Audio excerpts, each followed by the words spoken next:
Valentine today. Today we're jumping into a new show. It's part of my true crime side. It's called Killer Sally.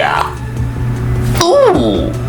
Yeah, so, what was that? I don't know, y'all. But yes, so we're gonna be going into another killer as well as doing our John Wayne Gacy coverage of both the Peacock version and the Netflix version. I really like the Netflix version of the episode 2 that I just filmed, but we'll talk about that in John Wayne Gacy.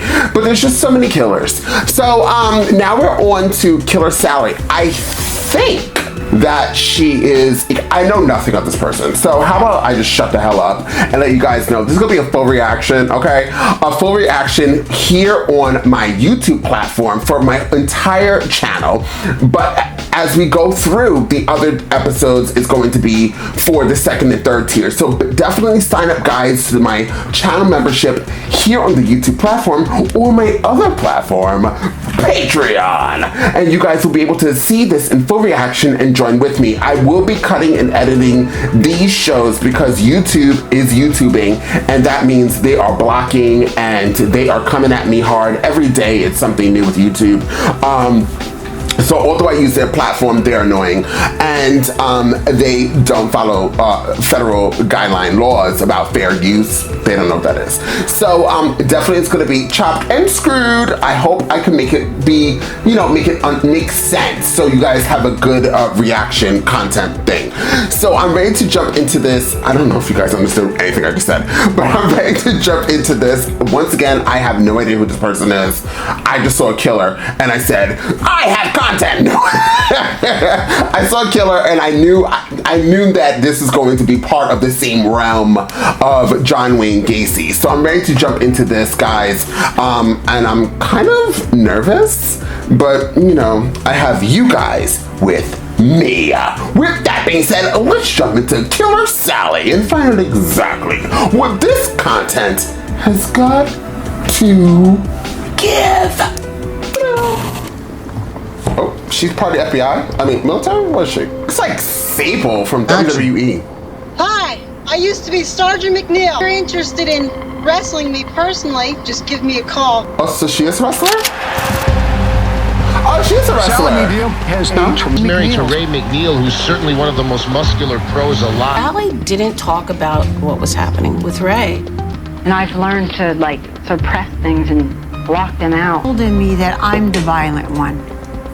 I was a good wife to Ray. Like I woke up and decided I'm gonna kill my husband. Oh, she killed him. Valentine's Day, 1995. I just shot my husband because he just beat me up. Crying in the background. My daughter. I'm gonna try to tell you as much as I can remember, because it did happen 25 years ago. Once upon a time, Valentine's Day was a very good day for me. 1987, little did I know that was the beginning of the end. So I heard this camp. Marine Corps that I started bodybuilding. I was new to bodybuilding and I had never competed. You know, the bodybuilding contest isn't just a bikini contest. And they said, oh my God, we didn't know you were working with that. My first competition was on Valentine's Day, 1987. There's this big bodybuilder named Ray McNeil. He's a sergeant who wants to meet you. Time it was lust at first sight, not love at first sight. I thought I had found a man that would be a stepdad to my 2 children. How long have you been bodybuilding? Not long. I can tell by the size of your chest. Being with Ray, it felt special. Peekaboo. Ray and I may have been dating 2 months before we got married. I thought, what a man I have. I don't want to lose him. We got an apartment off base on South Tremont Street. I'm the surfer. Oh, it's fun. We had a 2-bedroom apartment. Sucking wet. And I remember saying, what a beautiful place. My mom was beyond in love with my stepdad. There were a lot of good times. We were all 4 of us goofy. I remember everywhere they would go, they would attract attention. You know, sometimes I wouldn't like it. I'm looking at Ray right now. The fact that my mother and my stepfather married interracially. My parents got divorced. My biological father wasn't around. At some point in our lives, we started calling him Dad. I knew that my dad was gonna be like Conan. That's all I remember saying in my head. You gotta back up a little bit. All right.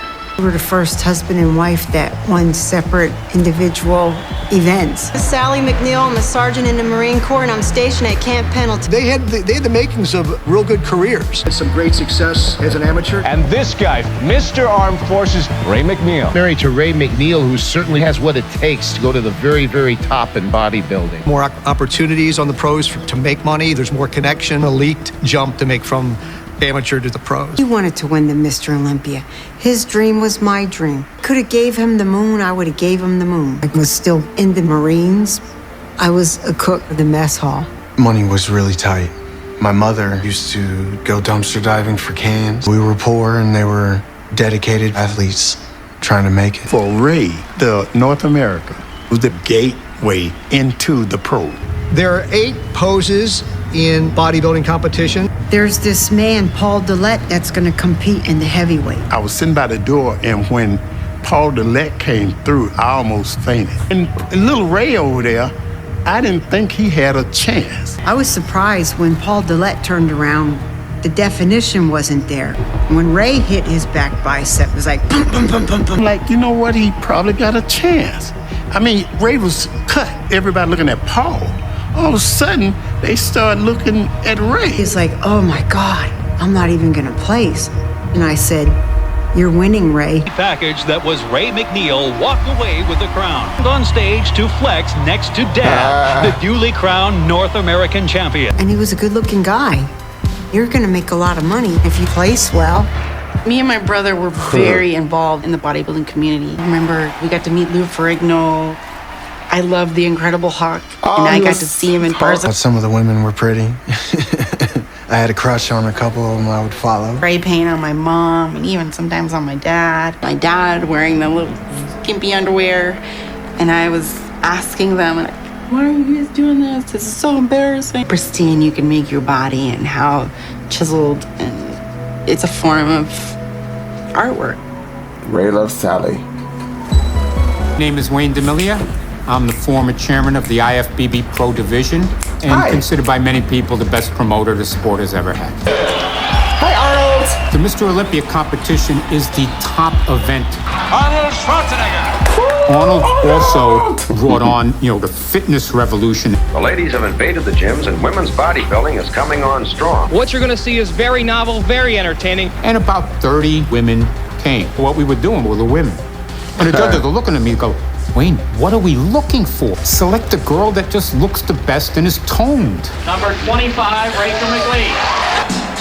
I'm Linda Murray. I'm a female bodybuilder, and I won the Miss Olympia 8 times. 1990, my physique said strength and power. I know society says that women should be a Cindy Crawford, but I'm saying that I'm deciding on what I want to look like. I remember when she won the Miss Olympia, and I was like, I would like to be like her one day. Wow. I was coming along. My lats were shaping out. My shoulders were getting bigger. I met him at the gym. He got me into the bodybuilding world. His best friend. Well, he starts with a real good diet, 114 eggs per week. I would go to Costco's and buy those steaks. I think there was like 8 of them in there. See, with the Marine attitude is you're a Marine 24 hours a day. And that's the same way it is with bodybuilding. You have to control everything around them, especially around contest time. The only time I saw Ray panic is when he was getting ready for a show. Thought once Ray turned pro, that his insecurities would go away. And it only made it worse. Men kind of get reverse anorexia. I think he had that. And it was like, you're a big man, Ray. You're big. Steroids were the secret of the gym. Everybody's on steroids back then. If you're in the top 5, you're on steroids. This drug does not enhance athletic performance, when it sure did. On the 1990 men's Mr. Olympia, one guy dropped out after the first round because he looked so bad he couldn't handle it. 2 fans came up to me who had VIP seats, and they said to me, I don't want to drug test it no more. I want to see freaks. Freaks? The steroid business. Because I was a gym owner. I'd get steroids, I would get extra steroids. and I would sell them to my friends. We became really good friends, and I would get him whatever he wanted. And I met Sally through Ray. See the results that Ray's having, and I'm thinking, maybe I should use steroids. It allows you to lift heavy. Usually, I didn't go along with the crowd. This time I did. God damn, I almost didn't recognize you. Look at that. You started seeing women who had decided that they're going to go that route. But at the same time, the flip side was your voice might change, an Adam's apple might pop up. Women should never use straight testosterone. It'll cause you to have a deep voice where you'll talk like this. I went down to Tijuana a lot of times and bought steroids for Ray. We would get in the Firebird and we would go from Oceanside into Tijuana. And did the kids ever come with you when you went to Mexico? Because you couldn't leave them? Yes. So tell me about that. It was bad parenting taking my kids to Tijuana. I don't want to talk about it. Yes, I did that. I'm not proud of that. Parents were arguing a lot more. He said that I was inferior and that he was the more superior bodybuilder. I was never good enough. Ray felt as though he was the most important person in the family. I could finance his budding career in bodybuilding. I think Sally was the main breadwinner. 41, 42, 43. You had to do so many chin-ups. And Sally, matter of fact, she was really good at that. A man named Bill Wick approached me and asked me if I would wrestle for him. Younger than I look, I'm older than I. Some people say I don't look 78, but I am 78. Oh, not that old. Felicia, you know what that'll be. I was married to a woman named Kay Baxter that was second in the world in bodybuilding. Can you jump? What can you do? And then I thought, I used to coach wrestling. I'm going to teach her how to wrestle. A dancer named Vera Ellen that had muscles all over her legs, tap dance. God, Dad, look at the muscles in her legs. And he said, yes, isn't that ugly? I am a little bit bewildered about the term fetish. If you like it and you can show your mother, I'm not ashamed. You can't I can wrestle. If If you're buying my videos because you think they're real, save your money. I'll never sell another video after this. Your dad? Yeah. Yeah, that's right. That's me. Sally was properly constructed. Well, he taught me how to do the grapevine. He taught me body scissor, Karate Kid, wax on, wax off. I was groomed for wrestling. How do you like that coming from a woman? I didn't consider myself sexy. I don't think you look sexy when you're grunting and groaning. I've always felt like a hard woman was good to find. Ray knew everything. I told him, I said, I want to do a video with Sally. So, yeah. And then I started wrestling for a lot of other people. There was one where he was in it, right? I was lifting him. Ray was okay with it because it was mostly about the money. Because they needed to raise the money for his bodybuilding, for his supplements. They tried to talk me into doing a wrestling film with Herb. I felt kind of funny. I don't want some guy being turned on by me being choked out by a woman. I told him I didn't want to do it. I'm Sally McNeil, and I'm gonna pose just for you. Why should I let these men exploit me when I can exploit myself and make money off the video? The first film that I made was called Snow Job. And they wrestle you in the snow. Somehow I rip off my camouflage and start wrestling the staff sergeant that's being mean to me. There happened to be a platoon of Marines walking by and they let me call Caden. Show the world that we are bold. Show the world that we are bold. I drilled them. In 1993, I got out of the Marine Corps. My best year in competition, I placed 5th in the USA. I was quite proud of that. I was making more money in wrestling than the professional bodybuilders in bodybuilding. The money that the women bodybuilders made was significantly lower than what the men were making. So it was challenging as far as just getting the coverage. It's all about easy on the eyeballs. They just weren't not unattractive, but they didn't bring the eyeballs to TV. Women bodybuilder has a tough time existing in regular society. Started seeing men that will pay for private time. A man who would pay for what was known as muscle worship. They would pay these women to just meet them in a hotel or something, or I would, not going into finer details, would get off on it, Very seldom do they have any sort of conventional sex. It's off-the-wall stuff that these guys are into. I'm the best wrestler. I appreciated the work that I got from them. Other people use the word schmo. I don't use that word. I would wrestle these men at a hotel room or maybe at their house. Did any guys ever try to have sex with you? No.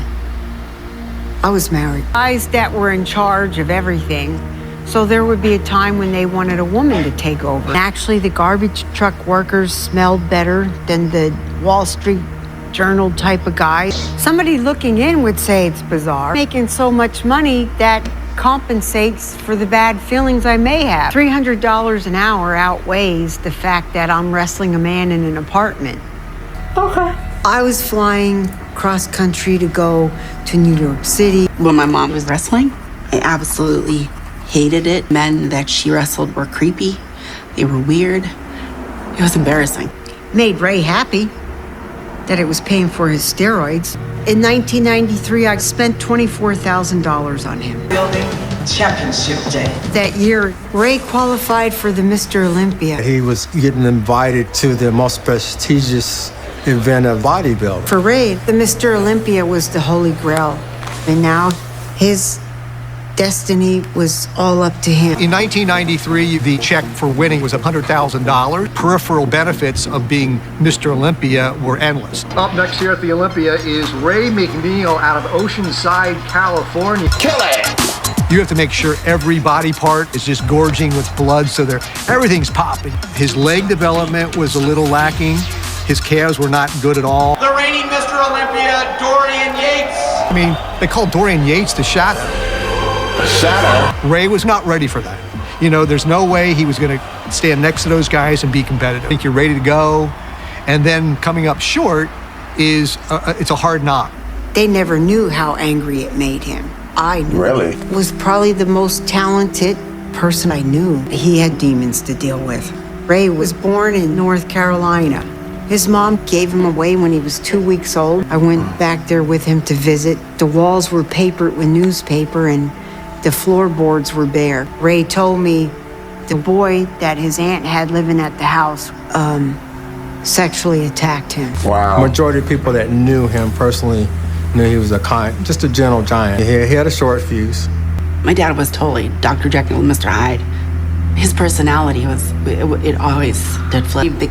Yeah, my mom doesn't even know this happened. Him and Jinx used to bounce at bars. He was covered in blood, like from head to toe. He had scratches all over him. You have blood everywhere. So I had cleaned him up, and he was telling me protect himself because they were trying to kill him, and he ended up blinding somebody. I don't know if that happened. I don't know. I remember that. When I was coming up front, a lot of people were saying, stop, you're gonna kill him. But when I came up, the guy, he was bleeding through his eyes. They didn't get arrested because the cops all knew us. I love Chuck E. Cheese. Everybody liked Ray. They thought he was a nice guy. I wasn't telling on him, so they had no idea what a monster he was. Something was not right with our household and how we were living. It was physically abusive to my mother. Very physically abusive. The first time he choked me, I thought he was gonna kill me. That was shocking. This is gonna bring up a lot of stuff that, I can put away, and now it's bringing it back up. He would just instantly choke me, and it was like, why you gotta choke me? That could kill me. That day, He punched me in the face, cracked my lip, and then he apologized to me, and he said, I'm sorry. She would always tell me, he's gonna change. It never got better, it got worse. The time when he broke my nose, we were all watching TV. Screaming and saying, let me out. I heard this loud crack. It sounded like somebody cracked together. And then my mother's nose was bleeding. He sent me to medical. I said, my husband punched me in the face. Why did you drop the charges? And I was thinking to myself, why did you release him? I think I got used to a certain amount of violence. My stepdad beat the hell out of us. And I think that's why I was abused by my husband. He used to abuse and beat me a lot, especially while my mother was gone. My smiley face was turned around, and he asked me why I got in trouble for talking. I said, well, you're a big boy now because you go to school. So I'm not gonna spank you anymore with my hand, I'm gonna spank you with this belt. Well, everybody back at home in Allentown, Pennsylvania, Merry Christmas. This is Dad. Picking up after your shelves. This gives me the authority to get the belt. Ray would bring both of us into the room and he would spank one of us and make the other one watch. I have to sit there and watch him abuse the crap out of my sister. He was literally like the devil to me. Those children didn't deserve to be mistreated like that. For me, I always thought that my mother chose my stepdad over us. And it's because I would question her when she came to my house with black eyes and broken nose. But she wouldn't hear of it. He was her everything. I never seen any physical, except her getting into his face for and pushing, as it wasn't my place to say anything to them about what they were doing. I had the weapon in the house for security. He'd take me and bash me up against the wall. He didn't need a weapon. He sexually abused me and made me have sex with him. And there was times I didn't want him to touch me. So he would rape you? Yeah. I was so broken I didn't know I was broke. It's another Valentine's Day that I'm getting my ass kicked. My incident happened with Ray. When she killed him. Well, so in this situation thus far is what I'm getting is this was a very abusive domestic relationship, and then the ending of it ended up being murder, which has happened so many times in a domestic abusive relationship. I can't even explain to you. Let me tell you a story. When I was we just graduated high school. So one of our good friends, she was in, I don't really want to talk about their relationship because I was not there to actually give this information, but she was leaving and apparently it wasn't that great. A very bad situation she was in, so she was leaving. She went to the house to leave, and he ended up killing her and then killing himself. So, and that's when we were like, what, 19, 20? I don't think I wasn't even 21 yet. So, domestic violence is just a horrible, horrible situation, and you know, it's a really touchy situation. As you guys see, like I'm touching myself, so I started to feel very uncomfortable. This is very different from the Dahmers and the John Wayne Gacy. This is definitely, so it seems, once again, I don't know this person, but it seems like it was domestic violence, and maybe she was protecting herself, and she ends up killing her husband, but it seems like she's obviously still in jail. And I forgot what year this was in that she killed her husband. But she's still, she's still in jail for murder. So I'm very curious to see, self-defense. I know in self-defense in law, as we'll get more into this show, I think there's only 3 episodes. Self-defense in law is if somebody hits you with their hands, you can defend yourself with your hands. You can't escalate the attack, and if somebody hits you with your hands, you stab them. So maybe that's what it was. Maybe that's what that, but I don't know. It's murky water. Maybe there's more to that law that I don't know about. But as you see, this is very interesting. Bodybuilding for me, I never got into. I don't find it attractive. I don't like men who are big and muscular. I've never watched it. I didn't even like the magazines. And you know what's interesting? My father, actually, was he a bodybuilder? But he had those magazines as well, but I just don't think this, for me, I don't find it attractive. But I don't know if people are looking at that for people's appearance. They might just like muscular things. So, hey, you like it, I love it. So we'll be getting into this. Hopefully there's only 3 episodes of this so I could get this out and push it out and move on to other things. But regardless, it's still very interesting. I think I was quiet majority of the time because I was just so fascinated in the bodybuilding scenario, that world that I never really knew about. And this is back in the day, so it's very just interesting to see. But it was good regardless, and very interesting to learn about this other person that went through a completely different situation so far than what we've seen of the other murderers, because they were serial killers and she just killed one person. So, hey, okay, I'm done, guys. I'm gonna get that outro because I don't know what else to say. With that being said, if you've seen this reaction, realize you are not subscribed. Hit the subscribe button, so please like and share this content because it is words for this channel. And I'll see you all next time on Today's LA.